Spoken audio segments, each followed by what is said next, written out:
लोकांच्या तक्रारी की शेतीतलं उत्पादन कमी का झालं. मजुरी वाढत गेली, खतांच्या किमती वाढत गेल्या आणि त्या तुलनेत उत्पादन कमी झालं. खताच्या किमती वाढत गेल्या, मजूर वर्ग वाढत गेला आणि उत्पादन कमी झालं. याचं कारण काय? What is exact reason behind it? Educated मंडळी जरा ऐका. आपल्या जमिनीमध्ये असणारं पिकासाठी लागणारं जे कॅल्शियम आहे, मॅग्नेशियम आहे, पाण्याचा पीएच आहे, जमिनीचा पीएच आहे, केमिकल युक्त खतांमुळे आणि अतिरिक्त पाण्यामुळे आपल्या जमिनीची उत्पादन क्षमता कमी झाली. हे तुम्हाला कधीही मान्य करावं लागेल. आपण सगळेजण कांदे लावले, पाणी भरायला गेला तर हा पठ्ठ्या पहिली सरी फुटेपर्यंत दुसऱ्या बारत येत नाही.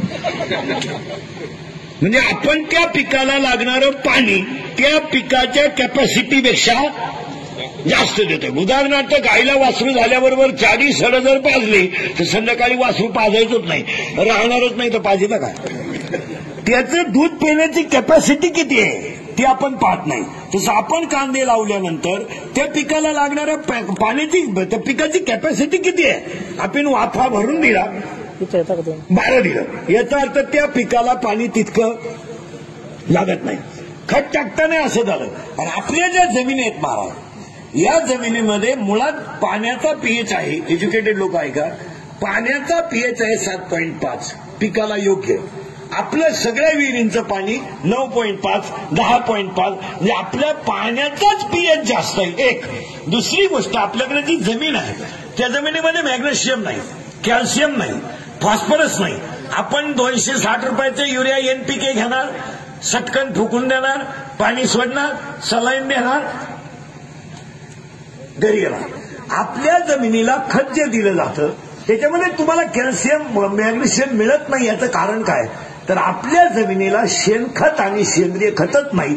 म्हणून ह्या कंपनीचं पहिलं कौतुक करावं की जे पोषक खत आम्हाला मिळेल नाही. हे सगळ्यात महत्वाची गोष्ट. हे 1260 रुपयाची डीएपी घ्या काय आणि 270चा युरिया घ्या काय आणि काही घ्या, ते किती जरी घेतलं तुम्ही तर ती कॅपॅसिटी नाहीये त्या जमिनीची. आपल्या जमिनीची कॅपॅसिटी नाही. एकतर कंपनीवाल्या लोकांना सांगून ठेवतो, शेतकरी वर्गाचं आमचे असं झालंय, सगळे कुटुंब विभक्त होत चालले.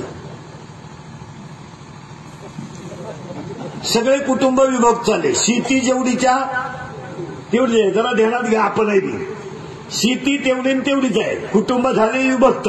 वाहिले निघल्यामुळे प्रत्येकाला घर बांधायची पाळी आली एक, त्याच्या सोडून गोठा बांधायची पाळी आली एक. सगळ्यांच्या जागा गोठ्यातून राहण्यातच गेल्या. कांदे लावायचे पुढे हा शेतकऱ्याचा 10 वर्षांचा प्रश्न आहे. कारण आपल्या परिसरामध्ये अजून 10 वर्षाने 10 एकर जमीन असणारा शेतकरी हा सगळ्यात मोठा शेतकरी राहील. कारण शेती कमी होणार आणि शेतीवर उपजीविका करणाऱ्यांची संख्या वाढणार आहे. उपजीविका करणाऱ्यांची संख्या वाढली आणि शेती कमी झाली. आणि कमी झाल्यामुळं शेती झाली कमी, उत्पादन तर त्याच्यापेक्षा कमी, पण खाणाऱ्यांची संख्या शेतीवर झाली जास्त आणि केमिकल युक्त खतांमुळे जमिनीची उत्पादन क्षमता झाली कमी. आपण फक्त म्हणतो शेतकरी अर्थव्यवस्थेचा कणा आहे, शेतकरी देशाचा राजा आहे. हे लिहायला छापायला क्लिप द्यायपुरतं ठीक आहे, एक म्हणायपुरतं ठीक आहे. शेतकरी अर्थव्यवस्थेचा कणा आहे, शेतकऱ्यावरच सगळं अवलंबून आहे, हे फक्त म्हणायचं आहे. पण शेतीमध्ये यांनी जो प्रकल्प काढला यामध्ये पहिला प्रॉफिट आपल्याला होणार आहे की तो सेंद्रिय खत मिळेल. त्यामध्ये जमिनीचा पीएच वाढेल, उत्पादन क्षमता वाढेल. आणि दुसरी गोष्ट कंपनीवाल्यांना एक सांगतो, आज जसं तुम्ही सगळे तालुक्यातले लोक एकत्र करून प्रकल्प उभा केला, शेवटपर्यंत भूमिपुत्रांचाच आधार घ्या. शेवटपर्यंत ह्या मातीतल्या माणसाची नाळ जोडून ठेवा. आणि कधी प्रकल्प सरताना राजकारण विरहित प्रकल्प असावा. राजकारण आलं का त्या देवळाचं भिताड पडलं, हा नियम आहे, हा विनोद नाही. हा विनोद कारण शेतकरी हा सर्वसामान्य माणूस आहे महाराज. तुम्ही त्याला जसं झुकवाल तसा तो आता माझ्या पुढे रंगला, एखादा आमदार खासदार आला चालला त्याच्या मागे, इंद्रिकर गेला उडत. शेतकऱ्याचं काय? शेतकऱ्याचा तुम्ही लोटा जसा लोटाल तसं तर चालतं. उद्या थोडी ही तुमची सीएनजी चालू झाली का उद्याला एक एखादं म्हणणार सीएनजीच्या उत्पन्नापेक्षा वाईनचं उत्पादन जास्त आहे, घ्या शेजारी 10 गुंठे. आमचं शेतकरी लगेच म्हणा हा ही तर खरी कुटुंब व्यवस्था सुधारण्याची संधी आहे, होता पाया.